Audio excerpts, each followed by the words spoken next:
Alors, un moment marquant, tu en as parlé tout à l'heure, effectivement, c'est avant tout la levée de fonds et puis c'est quand même une période assez charnière, en fait, dans le développement d'une start-up. Donc, au-delà du fait que, évidemment, ça a été l'euphorie totale pendant une semaine dans les locaux, donc tout le monde sautait partout et tout. On a fait une énorme soirée pour fêter ça. C'était aussi la porte ouverte à plein de nouveaux projets. Salut, c'est Maxence et vous écoutez Wannabe, le podcast qui vous aide à trouver le stage de vos rêves.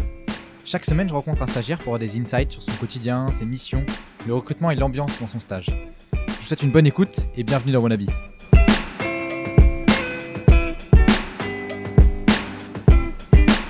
Ok, salut Julia, bienvenue dans le podcast Wannabe. Merci beaucoup de prendre le temps de venir répondre à mes questions. Premièrement, est-ce que tu pourrais peut-être te présenter brièvement ainsi que nous présenter Jafi ? Oui, alors salut Maxence, merci beaucoup pour ton invitation.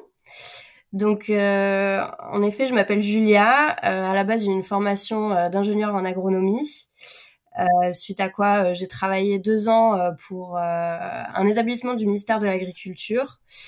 Et ensuite, en fait, j'ai eu envie d'intégrer un environnement un peu plus challengeant. Donc, je suis partie à l'EM Lyon faire un master spécialisé en entrepreneuriat. Et donc là, actuellement, je réalise mon stage de fin d'études chez Jafi. Donc, j'y suis depuis un peu plus de 4 mois. Et donc, Jafi, c'est une start-up assez récente puisqu'elle a été créée en 2018. Qui propose une alimentation pour chiens saine et made in France, et donc sous la forme en fait d'un abonnement en ligne et d'une livraison à domicile. Et la petite particularité de Jafi, c'est que les croquettes sont personnalisées, donc on peut compléter le profil de son chien en ligne, et ensuite il y a un algorithme qui tourne et qui nous donne la recette parfaite pour les besoins de notre chien. Voilà. Ok, hyper clair. Est-ce que tu peux nous expliquer un peu plus pourquoi tu as voulu te tourner vers Jafi pour ton stage et concrètement, toi, ce que tu fais chez Jafi ? Ok. Alors moi je visais une.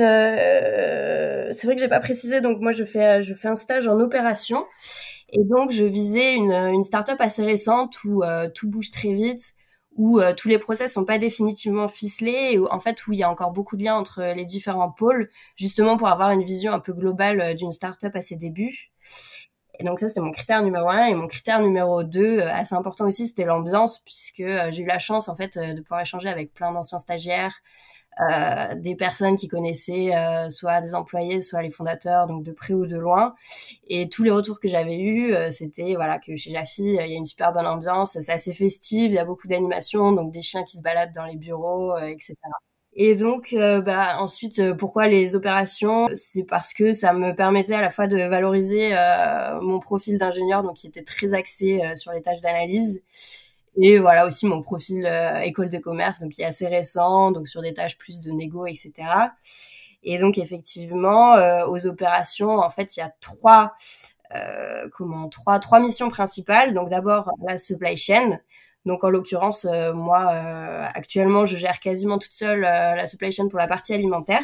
Ok, donc concrètement, tu t'assures que le produit soit bien délivré aux clients. En l'occurrence, donc il y a la partie aval effectivement, et il y a toute la partie amont aussi, donc gérer les flux, sachant qu'on a plusieurs usines de production, donc on travaille, c'est pas internalisé, la production est pas internalisée, mais il faut gérer les commandes de croquettes, faire en sorte que le stockage soit toujours optimisé pour augmenter les marges au maximum, éviter les ruptures, etc.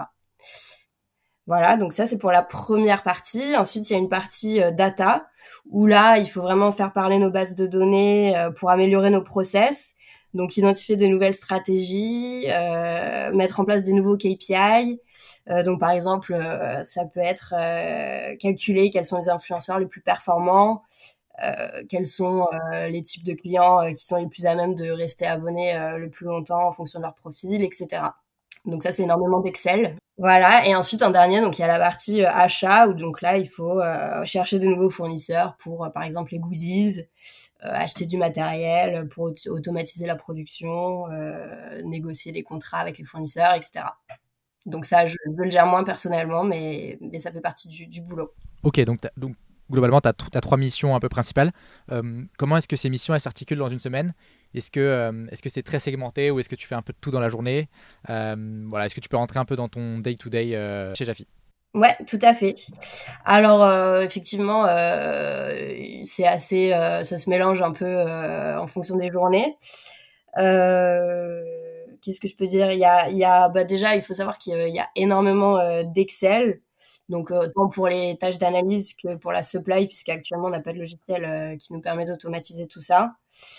Sinon, on se déplace assez régulièrement chez nos logisticiens. Donc, les logisticiens, c'est ceux qui emballent les croquettes et qui s'occupent de faire la livraison. Donc ça, c'est 1 à 2 fois par mois. On fait des inventaires de stock, on met en place les nouveaux projets, on change le matériel, etc. Voilà, donc ça, c'est essentiellement mes missions. Et sinon, peut-être sur les points, les réunions, etc. On n'a pas vraiment la réunionnite chez Jafi.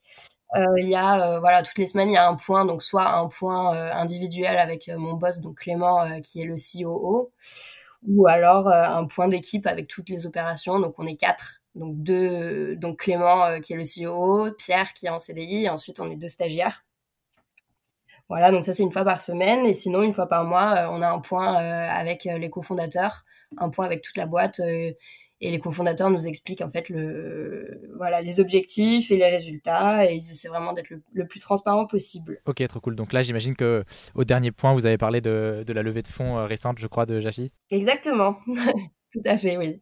Trop cool. Et en termes de télétravail, vous avez possibilité de faire du télétravail? Est-ce que c'est un peu organisé ou est-ce que c'est un peu libre? Oui, alors le télétravail, c'est hyper libre, on peut en faire quand on veut. C'est vrai que bon voilà, la plupart des employés viennent au bureau au moins 4 jours par semaine, quoi. On préfère, mais bon, c'est très libre. Ok, trop cool. Euh, Tout à l'heure, tu parlais de ton stagiaire, enfin de ton co-stagiaire du coup. Comment se passent les relations entre stagiaires et avec tes collègues full-time? Alors, bah, c'est vrai que chez Jafi, il y a pas mal de stagiaires. C'est une boîte qui est assez jeune, donc ça, c'est cool. Mais après, en termes de relations, il n'y a pas vraiment de distinction entre les full-time, les stagiaires ou même les fondateurs. On est tous hyper mélangés et il y a beaucoup d'événements qui rassemblent tout le monde. Donc, on est vraiment considérés comme des emplois full-time. On a les mêmes responsabilités quasiment. On participe aux mêmes activités. Et en fait, l'ambiance est très work hard, play hard, quoi. Il y a beaucoup de relations interpersonnelles entre tout le monde. On se voit beaucoup en dehors du travail. Donc, en général, par exemple, le jeudi soir, il y a toujours ce qu'ils appellent le beer as a service, donc un petit apéro. À peu près 1 fois par mois, il y a des grosses soirées aussi, ce qu'on appelle les Jeff Fiesta. Voilà, ils ont une équipe de foot aussi, masculine, donc ils font des tournois avec d'autres entreprises, etc. Et là, on est en train de monter une équipe de foot féminine. Voilà. Ok, trop trop cool, trop bien. Est-ce que tu pourrais peut-être nous parler d'un moment marquant de ton stage? Là, ça fait quoi? Ça fait 4 mois que tu es là-bas, un peu plus? C'est ça, exactement. Alors, un moment marquant, bah, tu en as parlé tout à l'heure, effectivement, c'est avant tout la levée de fonds, puisque j'ai eu la chance d'assister à ça pendant mon stage, ce qui est quand même pas donné à tout le monde. Et puis, c'est quand même une période assez charnière, en fait, dans le développement d'une startup. Donc, au-delà du fait que, évidemment, ça a été l'euphorie totale pendant 1 semaine dans les locaux, donc tout le monde sautait partout et tout. On a fait une énorme soirée pour fêter ça. C'était aussi la porte ouverte à plein de nouveaux projets. Donc déjà, évidemment, on s'est mis à recruter beaucoup. Donc en ce moment, il y a des personnes qui arrivent quasiment toutes les 2 semaines. Et sinon, donc en termes de projet, voilà, du coup, on commence à s'internationaliser de plus en plus, on diversifie la production. Ça a aussi été l'occasion d'acheter des nouvelles machines. Donc c'est cool, surtout aussi de tester des nouvelles stratégies de rétention ou des nouveaux canaux d'acquisition. Donc en fait, voilà, ça nous a permis de faire beaucoup de tests. Et ce qui est cool, c'est que moi, en tant que cops, j'ai vraiment pu avoir une vision d'ensemble sur tout ça. Et en fait, ce qui est pas mal aussi chez Jafi, c'est qu'on nous laisse, qu'on soit stagiaire full-time ou n'importe quoi, on nous laisse un peu choisir les projets sur lesquels on a envie de bosser, ce qui nous plaît le plus. Et ils sont hyper ouverts à nos prises d'initiative, à nos idées, ils sont hyper à l'écoute. Et donc ça, c'est très responsabilisant.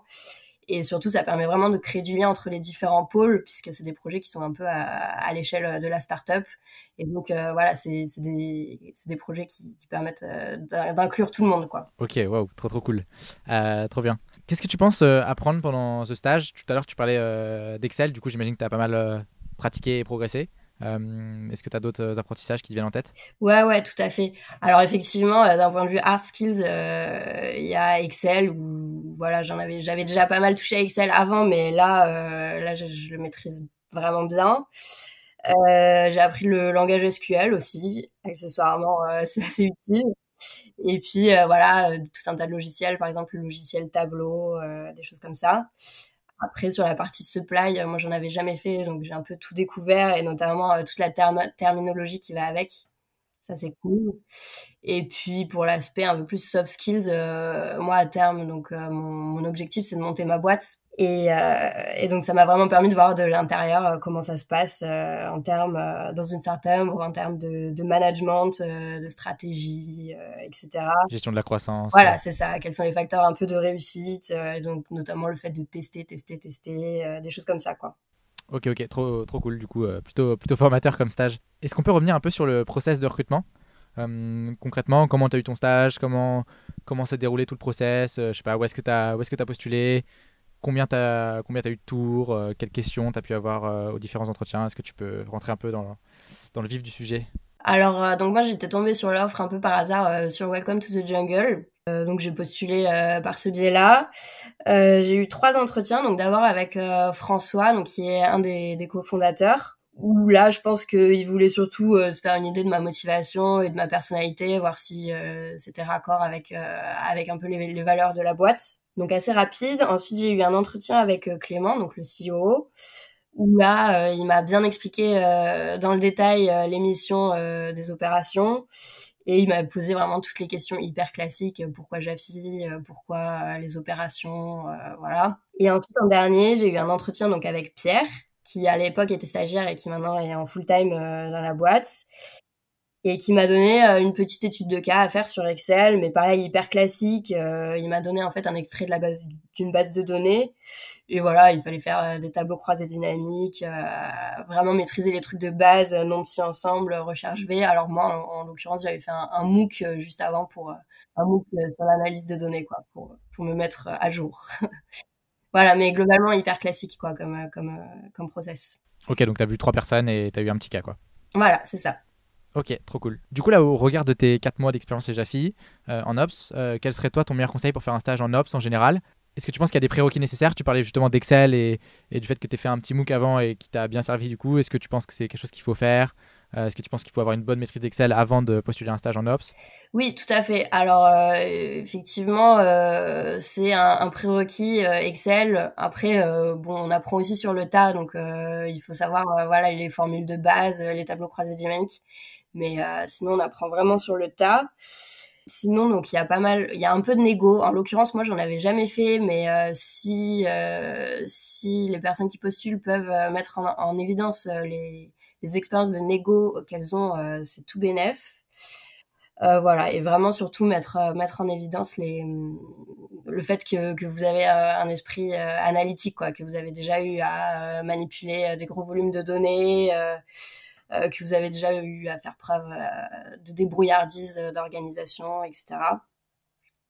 Donc ça, c'est la première chose. Et ensuite, en dehors de ça, je pense qu'ils recherchent surtout des personnes qui sont bonne ambiance, quoi. Qui sont bons vivants, et voilà, il faudrait vraiment montrer que au-delà d'une expérience professionnelle, vous recherchez aussi une expérience humaine, voilà. Et en plus, si vous aimez le foot et les chiens, c'est tout. Voilà. Ok, parfait. Bah écoute, merci beaucoup Julia. Est-ce que tu penses que les auditeurs peuvent te contacter si jamais ils ont des questions un peu plus précises sur ton stage? Bah oui, avec plaisir. Vous pouvez me contacter du coup sur LinkedIn, c'est Julia Rivocourt. Parfait. Bah Voilà. écoute, merci Julia et puis bah bonne fin de stage chez Jafi. Bah super, merci à toi Maxence. Merci à tous d'avoir écouté jusqu'à la fin. Si jamais l'épisode vous a plu ou que vous souhaitez le soutenir, n'hésitez pas à laisser un commentaire sur Apple Podcast ou vous abonner sur Spotify. Enfin, si vous avez des feedbacks ou vous souhaitez que j'interviewe un stagiaire en particulier, n'hésitez pas à me contacter à maxence@lajpea.fr. À bientôt.